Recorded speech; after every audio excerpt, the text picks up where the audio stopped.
There is nothing more embarrassing when you make a mistake at work. It happens though, right? But especially if you're trying to be clever, but then falling flat. Danny New shares the story of a boss who logged verbal flubs.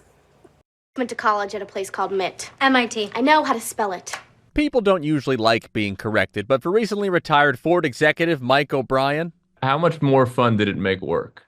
Oh, immeasurably more fun. You may have seen the Michigan native's name recently after his half a dozen whiteboards started picking up national attention. You see, he was with Ford for 32 years, but in the final decade, he became known around the office for keeping track of every time somebody slightly mixed up a commonly used phrase. Someone said that I heard it through the grapefruit, rather than saying I heard it through the grapevine. By the time he retired at the end of February, Mike had 2,229 submissions on the list. Over the years, some of his favorites included, "It couldn't be further from the opposite," "We need to figure out what their secret sausage is," and occasionally they could be two phrases rolled into one, like, "We need to read between the tea leaves." But for the record, Mike swears it was not mean-spirited and everyone was in on the joke. I would take my pen and I would click it fairly, intentionally loudly, and then start writing down. Everyone would be snickering. In fact, Mike was not safe either. Of the more than 2,200 on there, he contributed the third most verbal flubs. You do it, I do it, everybody does it. And even though the list is now retired too, while I was telling Mike how excited I was to send the story to my father,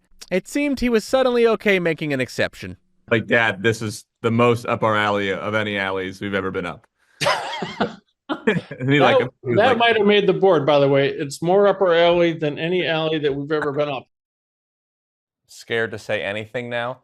Mike says in the last month his coworkers have continued texting him board words, as they call them, and apparently some folks have even reached out about a potential book deal. In New York, for ABC News, I'm Danny New.